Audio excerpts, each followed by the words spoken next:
matin, je sais que vous êtes fatigués, c'est ce que je disais à votre pasteur, le peuple est fatigué, tout le week-end, là, c'est quand même lourd, donc je ne serai pas très long, je vais prêcher à l'américaine, 20 minutes. Je ne prêcherai pas à l'africaine, 3 heures, mais à l'américaine. Et j'aimerais m'entretenir avec vous sur mon dernier livre, La décision d'une seconde. La décision d'une seconde. Vous êtes la somme de tous les choix que vous avez faits dans votre vie. Certains ont été bons, certains ont été mauvais, mais il y a une chose qui est certaine, c'est que vous ne pouvez pas revenir en arrière. Le temps est une valeur qui ne se rattrape pas. Mais ce qui est bien, c'est que vous êtes là ce matin.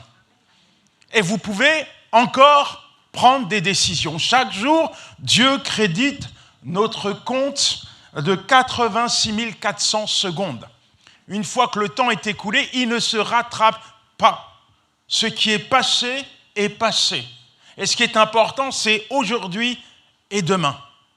Aujourd'hui et demain. Il y a dans la Bible des exemples frappants, marquants, de personnes qui ont pris des décisions qui ont radicalement changé leur vie. Quand on parle de temps, on parle de chronos. Chronos, le temps. Ça tourne. Tac, tac, tac, tac. Mais il y a également un mot grec qui exprime le temps, c'est le mot kairos. Et le kairos, c'est le temps de Dieu. C'est l'opportunité de Dieu. C'est le moment que Dieu nous donne. Et quand on va, par exemple, dans Jean 5, il y a un homme couché à la piscine de Bethesda. Ça fait 38 ans qu'il est malade, 38 ans qu'il est couché. La Bible dit qu'il y a un ange qui descend de temps en temps dans la piscine. Et le premier qui se jette à l'eau est guéri, quelle que soit sa maladie. Mais cet homme, il est sans force. Cet homme, il ne peut pas se jeter dans l'eau quand un ange descend. Mais la Bible dit que Jésus-Christ va le visiter. Jésus-Christ va lui poser une question et il va expérimenter le kairos, le moment où il prend une décision. Jésus lui dit « Lève-toi et marche ». Il y a dans la Bible également cette femme. Marc 5 nous parle d'une femme qui est malade depuis 12 longues années, enfermée, emmurée, isolée, condamnée à vivre comme une paria. Elle n'a pas le droit d'entrer en contact avec le peuple, elle n'a pas le droit d'entrer dans une synagogue, elle est considérée comme impure. Pourtant, la Bible dit qu'elle va vivre un kairos. Elle entend que Jésus passe par là. Cette femme qui a été dépouillée, cette femme qui a été retranchée, cette femme qui est considérée comme le rebut de la société, elle va vivre son moment avec Dieu. On l'a écrasée psychologiquement, mais sa foi reste intacte. Elle entend que Jésus passe par là, et dans son cœur, elle se dit, si simplement je peux le toucher, alors je serai guérie. Et elle touche Jésus, et elle est guérie. Elle est restaurée. Elle est sauvée. Ma fille, ta foi t'a sauvée. Sois guérie de ton mal. Je prie pour que ce matin, tu puisses vivre ton moment avec Dieu.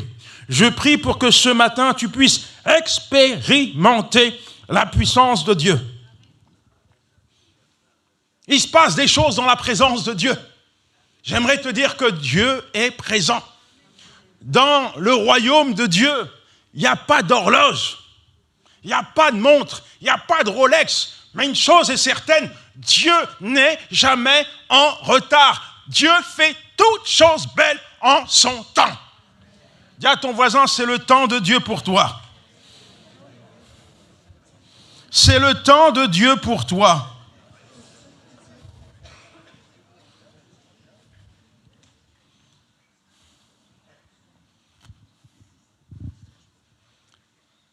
On va aller dans Jean 11 et on va parler d'une résurrection.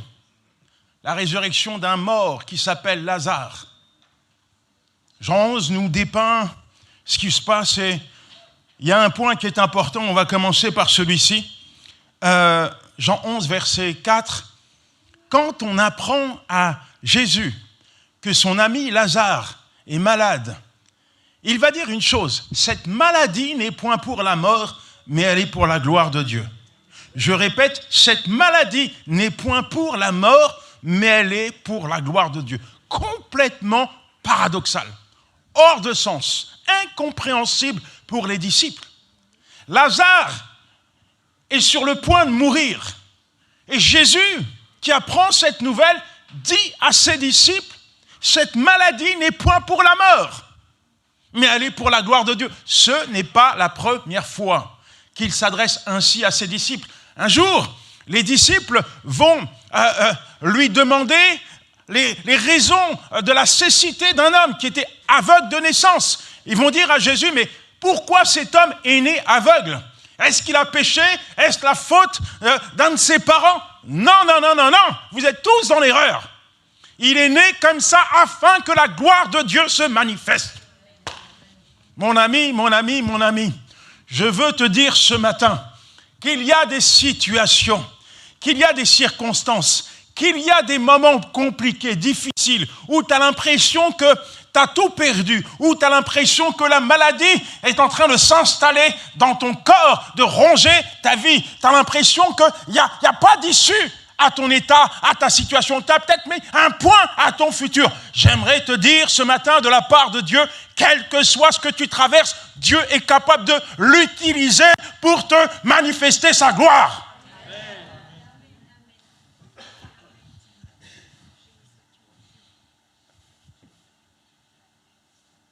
Les circonstances difficiles sont souvent des opportunités pour que tu vives un kairos avec Dieu.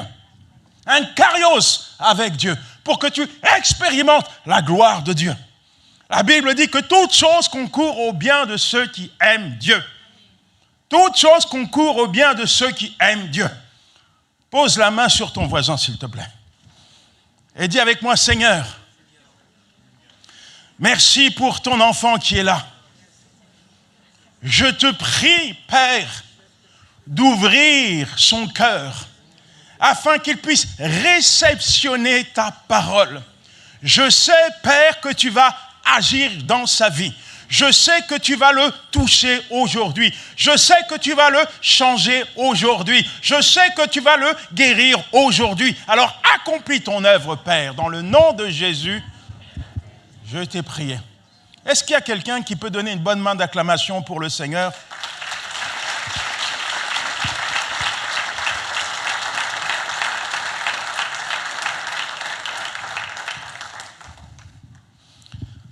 Alors, Jésus arrive quelques jours plus tard. En fait, il attend 4 jours avant d'arriver. Et ce n'est pas anodin. 4 jours, dites avec moi 4 jours. Pour les Juifs, les 3 premiers jours, la mort était là, mais il y avait encore un petit espoir. Jésus ne vient pas les 3 premiers jours. Il vient le 4e jour parce que pour les Juifs, le 4e jour, il n'y a plus d'espoir, il n'y a plus rien à faire. La mort a frappé. Et on ne peut pas revenir en arrière. Et c'est vrai, quoi. Quand on dit c'est mort, c'est mort. Il n'y a pas de retour possible. Et Jésus arrive le 4e jour pour apporter quelque chose que l'homme, que les religieux, que les incrédules ne pourront contester ou remettre en question. Il a besoin de montrer la puissance de Dieu. Quand Marthe le voit, elle lui dit, Seigneur, si tu avais été ici, mon frère ne serait pas mort. Marthe et Marie connaissent Jésus, ont accueilli Jésus, ont entendu parler de Jésus. Parce que tout le monde parlait de lui. Tout le monde relatait ses hauts faits. Tout le monde parlait des signes, des prodiges, des miracles que Dieu opérait au travers de Jésus.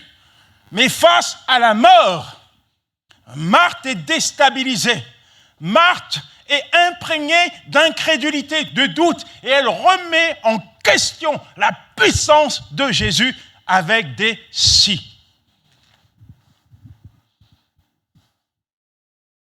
Parfois, on traverse des moments et on est comme Marthe. Seigneur, si simplement tu entendais mes prières, je ne serais pas malade. Si simplement tu pouvais agir dans ma vie, je ne traverserais pas ces circonstances. Si simplement ta parole pouvait avoir un impact tout de suite dans ma vie, je ne vivrais pas ces circonstances. Je ne serais pas en train de lutter, de batailler au quotidien. J'aimerais te dire que la foi du si prépare un enterrement et non une résurrection. Je dis que la foi du si prépare un enterrement et non une résurrection. La parole de Dieu, c'est oui et amen. Oui et amen. Le diable aime tellement te plonger dans le doute. Le diable aime tellement te laisser croire que c'est lui qui contrôle ta vie, c'est lui qui contrôle ton futur, c'est lui qui contrôle ta santé, c'est lui qui contrôle ton mariage. Mais le diable est un menteur qui ne contrôle rien du tout, car c'est Dieu qui contrôle ta santé, c'est Dieu qui contrôle ton mariage, c'est Dieu qui tient entre ses mains ton avenir. C'est Dieu qui aura toujours le dernier mot.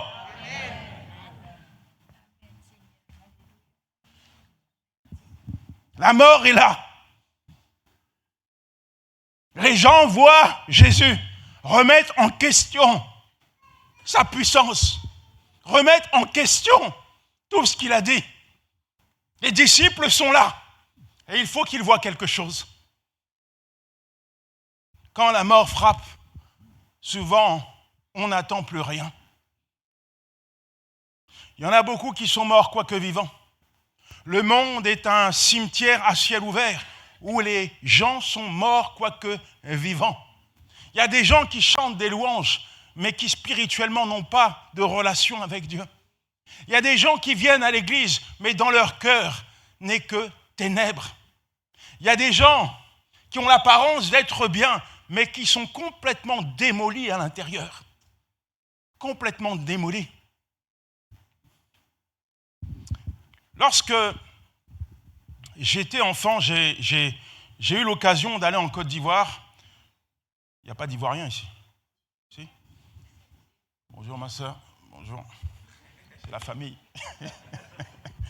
Et quand mon père nous a fait venir, mon grand frère et moi, en Côte d'Ivoire, eh bien, à l'époque, j'aimais bien Tarzan. Tout le monde a regardé Tarzan. Et je me disais, la Côte d'Ivoire, c'est la jungle. Je vais arriver à l'aéroport, certainement que je vais voir des éléphants, des lions, bref, ça va être top.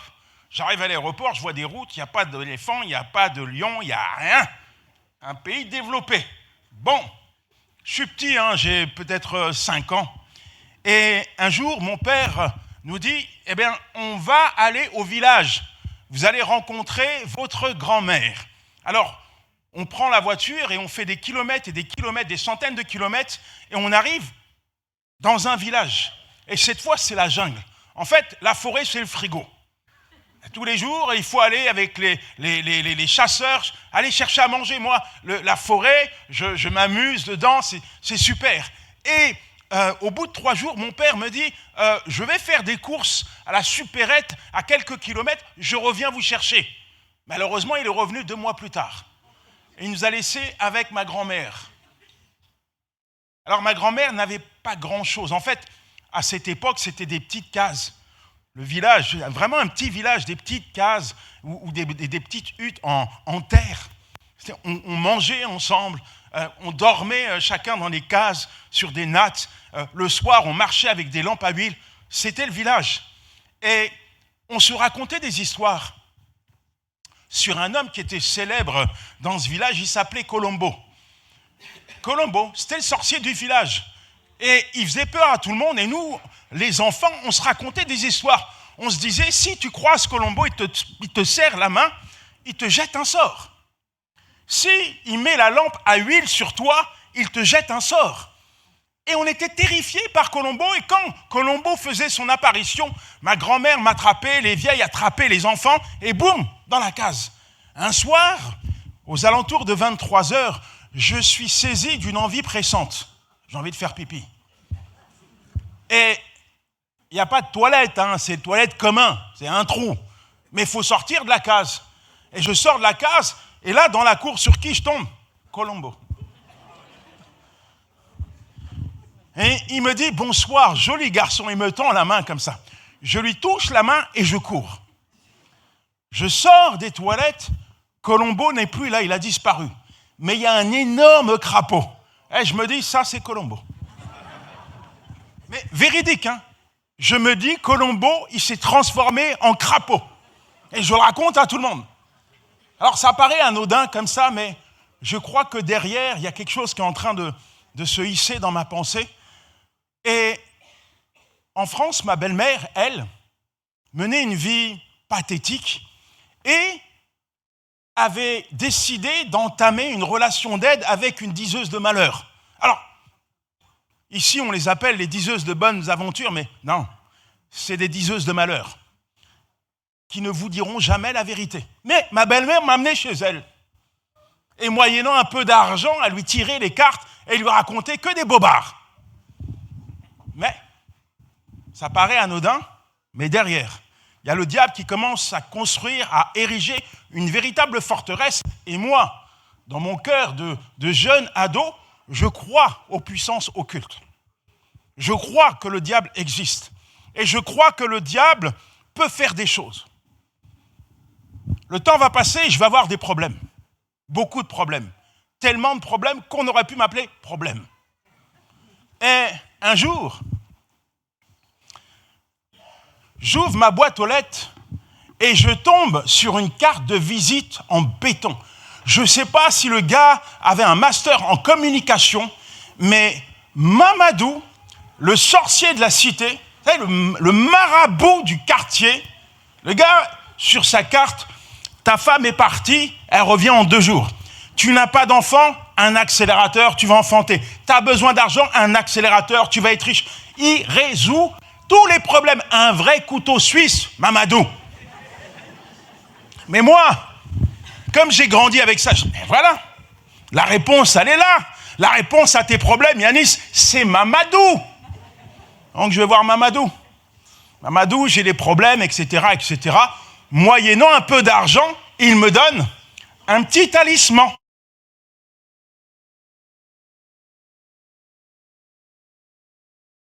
Mes problèmes ne font que s'aggraver. Alors cette fois, je repars voir Mamadou.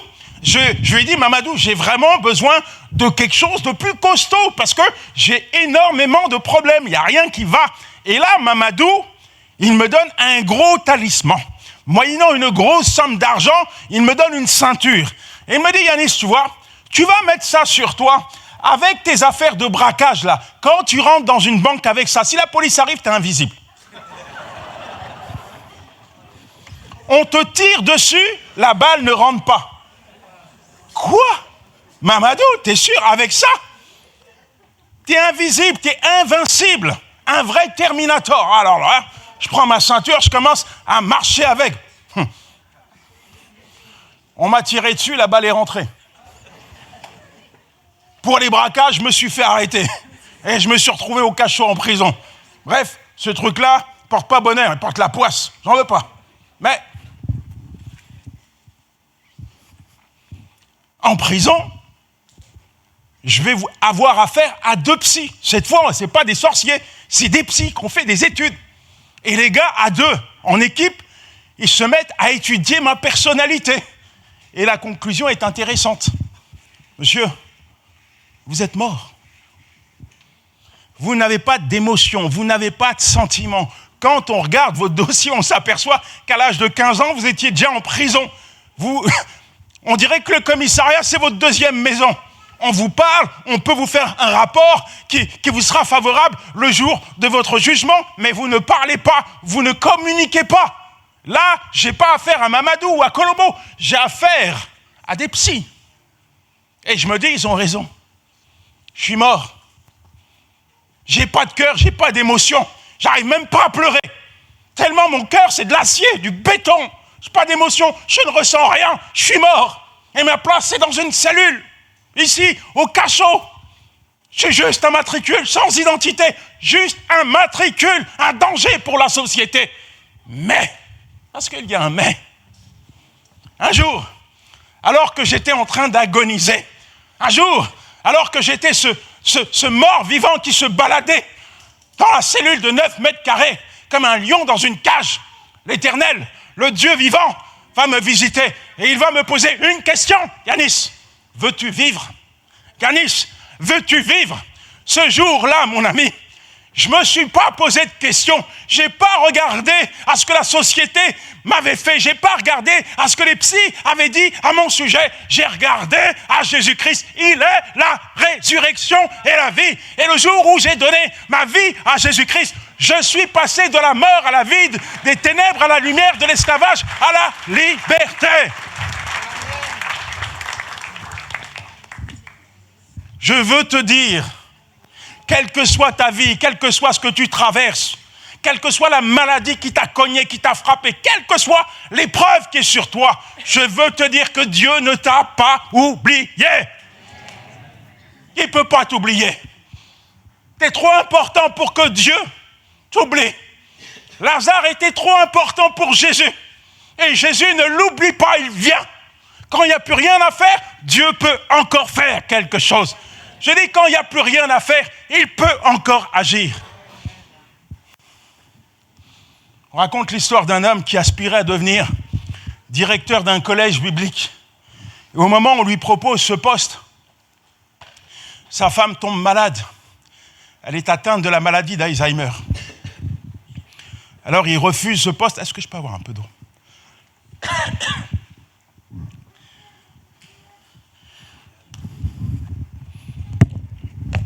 S'ils sont en Afrique, je ne la prends pas comme ça, mais ici, j'ai rien à craindre.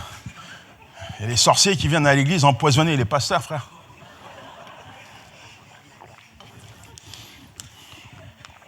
Ils boiront quelques breuvages mortels, mais ça ne leur fera pas de mal. Et son épouse tombe malade, donc il refuse ce poste et il va s'occuper de sa femme. Malheureusement, l'état de sa femme va se détériorer et à un tel point où c'est lui qui est obligé de la laver, de l'habiller, de la nourrir. Et il y a un de leurs enfants qui leur rend visite, voyant l'état de sa mère, il se sent dans l'obligation de dire quelques vérités à son père et lui dit « Papa, mais qu'est-ce que tu fais? Tu devrais être en train de former les futurs pasteurs au collège biblique. Au lieu de cela, tu restes avec maman. Regarde, mais papa, mets-la dans un EHPAD. Regarde là, elle ne sait même plus qui tu es, papa. Elle ne te reconnaît même plus, papa. Mets-la dans une EHPAD. » Et là, le père, il regarde son fils, se lève d'un bond et lui dit « Tu vois la femme là, hein? Cette femme là, c'est la femme que Dieu a mis à mes côtés. C'est la femme à qui j'ai fait la promesse de ne jamais, jamais l'abandonner dans les bons comme dans les mauvais jours. C'est la femme qui m'a donné des enfants. C'est la femme qui me rend heureux. C'est la femme que Dieu a choisie pour moi. Alors même si elle ne sait plus qui je suis, moi je sais qui elle est. Et je veux te dire, peut-être que l'épreuve que tu traverses t'a fait perdre tous tes repères. Tu tournes dans tous les sens, tout est noir, tu es comme dans une grotte. Mais je veux te dire que Dieu sait qui tu es. Tu es trop précieux. Ton nom est gravé sur sa main. Chaque jour, il te voit. Chaque jour, il te regarde. Chaque jour, il t'observe. Il ne peut pas t'abandonner. Tu es trop important pour lui. Comprends une chose, il n'y a rien qui peut te séparer de Dieu. Il n'y a rien qui peut te séparer de son amour.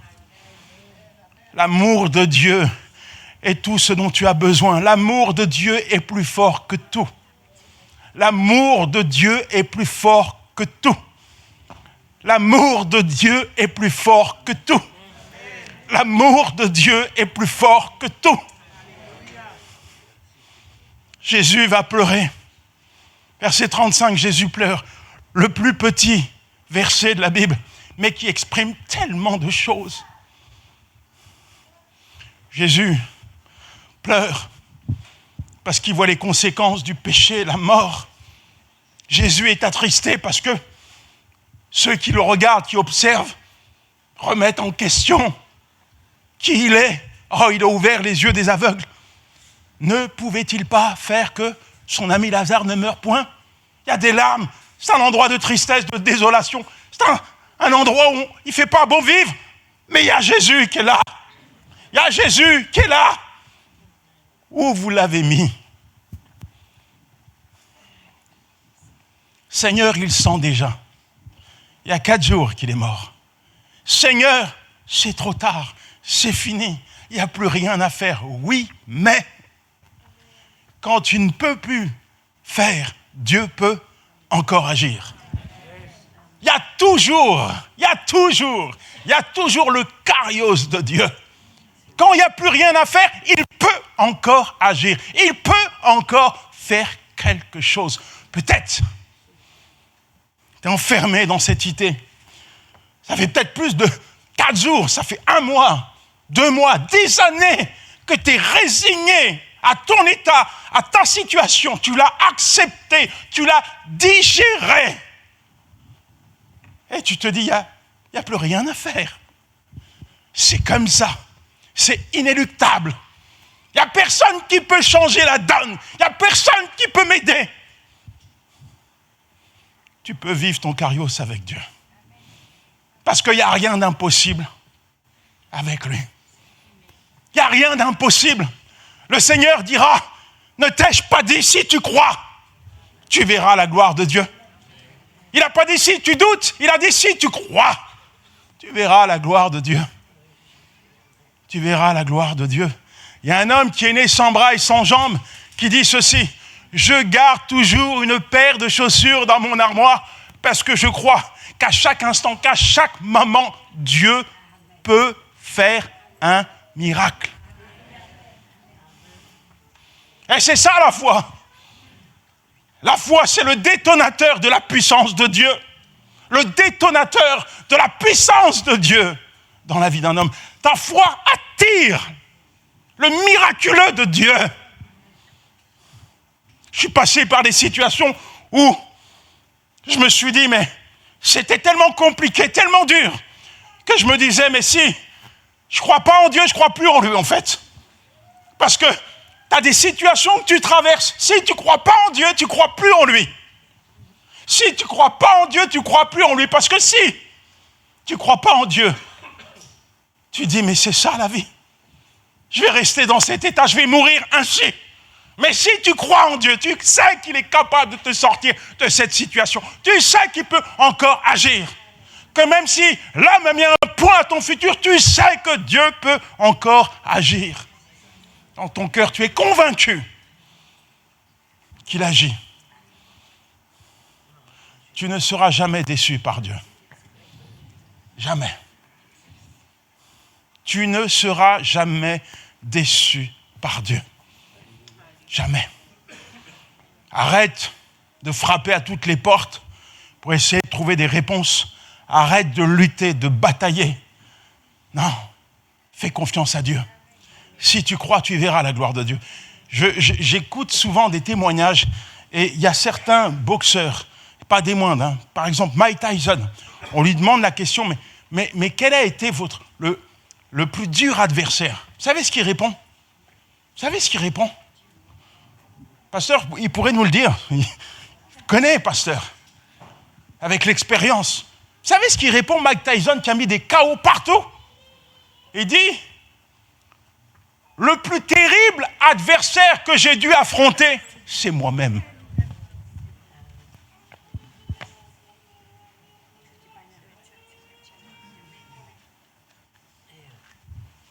Enterre ta vieille nature. Enterre-la. Enterre-la. Ah, je sais, bon, on ne va pas aller trop loin, mais je sais ce que tu es en train de te dire. Mais pasteur, tu m'as vu prendre la Sainte Seine. Je suis baptisé, moi. J'en ai fini avec la vieille nature. Oui, c'est vrai. Tu sais, le jour où je me suis baptisé, j'en avais tellement marre de ma vieille nature que j'étais peut-être 2 heures en avance à l'église. Ah, j'étais chaud comme de la braise, frère. Ah là là.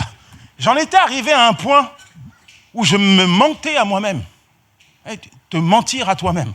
Tu ne feras pas ça, mais en fait, tu le fais.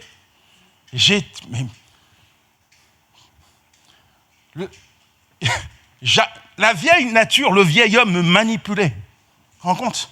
Il me manipulait. Il me torpillait. Alors quand j'ai entendu les enseignements du pasteur sur le baptême, le baptistère, ça, ton cercueil, la vieille nature, avec crucifié dans l'eau, quand tu vas sortir, nouvelle créature. Ah, j'ai été chaud. Oh là là. Laissez-moi. Pasteur, plonge-moi. Il a voulu me sortir. Laisse encore. Laisse. J'ai regardé le ciel. J'ai levé les bras. C'est comme si j'avais vu des colombes, frère.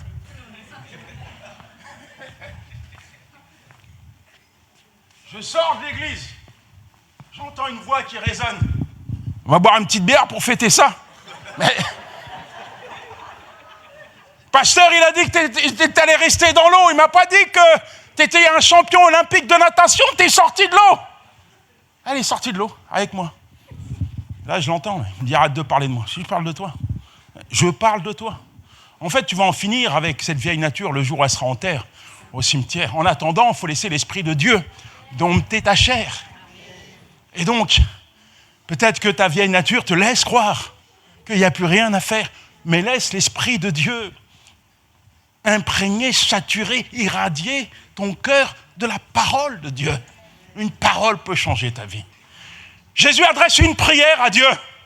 Père, je sais que tu m'exauces. Parle à cause d'eux, afin qu'ils puissent voir ta gloire. Lazare, sors. Lazare, sors. La Bible dit que le mort ressuscita. Et si Jésus avait ordonné aux morts de ressusciter, mais tous les cadavres du cimetière, de la ville, de la région seraient ressuscités. C'est pour ça qu'il a ciblé sa prière. Lazare, sors. Et le mort ressuscita. La parole de Dieu, elle est vivante. La parole de Dieu, elle est puissante. La parole de Dieu, elle est agissante. Quand Dieu parle, la chose arrive. Il ordonne et elle existe. Je dis, quand Dieu parle, la chose arrive. Il ordonne et elle existe. La parole de Dieu, c'est ce dont tu as besoin. Lis la parole de Dieu et vis la parole de Dieu. La parole de Dieu, ce n'est pas un livre pour enfants, ce n'est pas un conte. La parole de Dieu, c'est une parole qui est vivante, qui est créatrice. Au travers de sa parole, Dieu te parle. Au travers de sa parole, Dieu te dit ce qu'il est capable de faire dans ta vie. Dieu se révèle à toi. Vis, expérimente la parole de Dieu. Et Dieu parle de miracles. Lazare est réveillé, mais il faut terminer. Déliez-le et laissez-le aller. Déliez-le et laissez-le aller. Quand Dieu commence, il achève. Dieu ne fait jamais les choses à moitié. Tu peux te battre contre toi-même. Tu peux te battre contre la terre entière, mais tu ne peux pas lutter contre Dieu.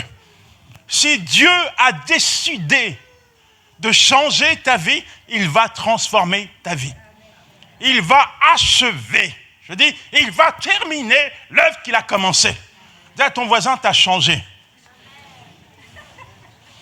Ah, j'ai entendu une sœur qui a dit à son mari, tu n'as pas changé. Mais s'il a changé, frère, ma sœur, ça fait 20 ans que tu marches avec Dieu. Forcément, il y a du changement, il y a une transformation. Ou tu es toujours le même. Hein? Tu dois être un papillon, puis une chenille qui rampe le sol. La parole de Dieu, elle change. Quels sont les liens qui tapissent ton cœur? Quels sont les liens qui te retiennent dans le péché? Quels sont les liens qui te maintiennent en bas, qui te font mordre la poussière? Quels sont les liens qui tapissent encore ton cœur? Ce n'est pas Dieu qui ne veut pas les retirer, parce que la Bible est claire. Il est venu libérer les captifs. Et parfois, ces liens, c'est toi qui les gardes. Ah, ce lien, il est tellement agréable. J'ai tellement l'habitude de marcher avec cette colère qui tapisse mon cœur. J'ai tellement l'habitude de la cigarette. J'ai tellement l'habitude de mes petits antidépresseurs pour dormir. J'ai tellement l'habitude de ma petite bouteille. J'ai tellement l'habitude de regarder des films à caractère pornographique sur Internet. Là, je parle tout seul. Je terminerai ainsi. Il y a une personne qui, très tôt, très jeune, a commencé à fumer du cannabis. En fait, c'était une pharmacie ambulante, cette fille. Et le temps est passé et elle prend cannabis, alcool, héroïne. À un moment donné, elle voit les effets de ses addictions et elle essaie de faire une cure pour s'en sortir, mais rien à faire. Dès qu'elle sort de cure, elle replonge illico dans la toxicomanie. Un jour, elle a une vingtaine d'années et elle se dit, après tout ce que j'ai fait, après tout ce que j'ai tenté pour arrêter, il n'y a plus rien à faire. Et là, le diable lui incruste dans le cerveau une terrible idée. Seule la mort pourra mettre fin à tes souffrances. Alors elle prend une seringue, il met de l'eau de Javel, ça injecte le tout dans les veines.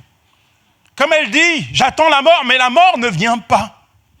Elle prend une sacrée dose d'héroïne, se l'injecte dans les veines. Et comme elle le dit, j'attends la mort, mais la mort ne vient pas. Alors, elle va dans la cuisine, prend une lame de couteau, se sectionne les veines, prend la direction de la salle de bain, s'allonge dans la baignoire et se poignarde le cœur. Elle est conduite en réanimation dans un état très très compliqué. Après des mois d'hospitalisation, elle pense qu'elle en a fini avec tout ça. Mais non. En fait, sans Christ, il n'y a pas de liberté. Et sa dernière condition devient pire que la première. Un jour, sa cousine qui est chrétienne lui dit « Pourquoi tu ne viens pas avec moi dans une convention chrétienne à Amsterdam ?» Elle s'en fiche pas mal de l'église. Elle n'a jamais entendu parler de Dieu. Mais quand elle entend le mot Amsterdam, il y a quelque chose quand même. Les coffee shops, pouvoir fumer du cannabis en toute impunité. Alors, elle accepte de venir, elle fait ce qu'elle a à faire, vient le dimanche matin à l'église, entend la parole de Dieu et rentre chez elle. Et un matin, alors qu'elle est en train de se rouler son joint, tout à coup, la parole vivante, la parole créatrice, la parole de Dieu commence à marteler son cœur. Celui qui croit en moi vivra quand même, il serait mort. Elle lève les yeux vers le Seigneur et elle dit au Seigneur, Seigneur, tu vois, cette drogue, c'est tout ce que j'ai. Mais j'en veux plus, je veux te dire oui. Et si tu me délivres, si tu me libères, je promets de te suivre, je promets de te servir. Au même instant, elle expérimente son kairos. Au même moment, la parole de Dieu martèle son cœur et elle est totalement libérée de ses addictions. Ce qui est impossible aux hommes est possible à Dieu. Je dis, ce qui est impossible aux hommes est possible à Dieu. Tu as besoin ce matin peut-être d'expérimenter ton moment, ton kairos avec Dieu. Quel que soit ton état, quel que soit ton besoin, c'est l'heure. Je dis, c'est l'heure pour toi. C'est l'heure pour toi. Nous allons invoquer l'Éternel, le Dieu vivant, et Dieu va répondre. J'ai dit que Dieu va répondre parce que Dieu n'est pas muet, parce que Dieu n'est pas sourd, parce que Dieu n'est pas à la retraite. Il va répondre. Je crie fort, je fais exprès. Il y a des morts partout. Il faut qu'ils entendent la parole de Dieu afin de revenir à la vie. Est-ce qu'on peut se lever dans la présence de Dieu ?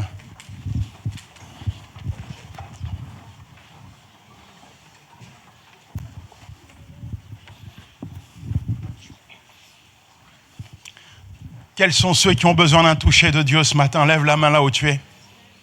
Seigneur, tu vois la foi de ton enfant qui lève la main vers toi. Je ne connais pas sa vie. Toi, tu connais sa vie. Je ne le connais pas, Seigneur, mais toi, tu le connais. Tu sais exactement ce dont il a besoin. La prière, Seigneur, c'est agir. Oui, Père, manifeste-toi. Seigneur, viens confirmer la parole qui a été annoncée. Viens ratifier. Viens agir. Viens accomplir, Seigneur, ta parole dans la vie de ton enfant. Là où il y a besoin de guérison. Oh, Seigneur. Viens faire un miracle. Viens faire un miracle. Viens éradiquer cette maladie. Viens faire un miracle maintenant, oh Saint-Esprit, viens guérir, viens guérir, viens guérir, viens guérir. Viens guérir les corps, viens guérir les cœurs. Oh Saint-Esprit, viens guérir. Et viens guérir, Saint-Esprit, visite-nous ce matin, prends toute la place. Viens, Saint-Esprit, proclame la guérison, je proclame la guérison, je proclame, je décrète, je déclare la guérison totale. Oh, là où il y a besoin qu'un lien soit brisé, détruit, ôté, viens libérer, Saint-Esprit. Viens libérer, Saint-Esprit, viens libérer. Oh Saint-Esprit, viens libérer. Viens libérer. Viens libérer. Viens libérer. Brise les jougs de l'adversaire. Brise, détruis les liens. Oh Saint-Esprit, c'est toi qui agis. Saint-Esprit, c'est toi qui confirme, qui ratifie la parole de l'Évangile. Et tu es venu libérer les captifs, tu es venu guérir les cœurs brisés. Tu es venu annoncer une bonne nouvelle, publier une bonne nouvelle. Oh Saint-Esprit, Saint-Esprit, nous te demandons d'agir ce matin. Saint-Esprit, quel que soit le besoin, je te demande d'y répondre. Viens donner un mot, une parole pour fortifier, une parole pour encourager. Oh Saint-Esprit, viens relever celui qui se sent abandonné, viens relever celui qui se sent rejeté. Saint-Esprit, apporte la vie. Saint-Esprit, apporte la vie. Là où la mort a frappé les cœurs, apporte la vie. Viens renouveler les pensées, viens transformer les vies. Oh Saint-Esprit. Peut-être que ce matin, tu es venu ici seul. Et tu ne veux pas repartir seul. Tu es venu avec tes problèmes, tu es venu avec tes douleurs, tu es venu avec tes fardeaux. Tu as entendu la voix de Dieu qui te parle, qui t'aime. Mais tu sais dans ton cœur que tu ne lui as pas donné ta vie. Alors là où tu es, tu peux dire avec moi, Seigneur, je t'accepte aujourd'hui comme mon Seigneur et Sauveur. Je me repens d'avoir vécu pour moi-même. Je prends l'engagement maintenant de te suivre jusqu'à la fin de mes jours. Oh Seigneur, Amen. Merci Seigneur, parce que ta parole a toujours de l'impact, a toujours de l'effet dans les cœurs et dans les vies. Je prie Seigneur pour que ta parole, Seigneur, ne cesse de marteler, d'encourager, de fortifier. Je prie afin que ta parole puisse accomplir ce dont, Seigneur, tu as résolu dans ton cœur, accomplis ta volonté dans les vies. Oui, Seigneur, je prie afin que tu ouvres le ciel sur la vie de ton enfant et qu'il expérimente la puissance de ta parole. Qu'à partir de maintenant, les choses changent. Qu'à partir de maintenant, Seigneur, les yeux de ton enfant te voient à l'œuvre. Qu'à partir de maintenant, la foi de ton enfant soit boostée, tonifiée, enracinée dans ta parole. Qu'à partir de maintenant, Seigneur, les choses changent. Merci, Éternel. Merci, mon Dieu. Merci, mon Roi, pour tous tes hauts faits.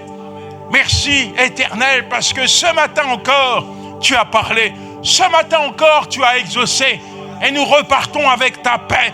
Nous repartons avec une garantie céleste, Seigneur, qui nous laisse croire que tu agis. Oui, qui nous laisse croire, Seigneur, que notre vie est entre tes mains, Père. Merci, mon Dieu. Merci, mon Roi.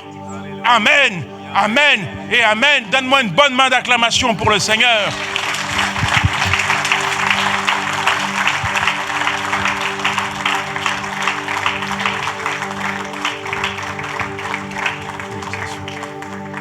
Vous pouvez vous asseoir.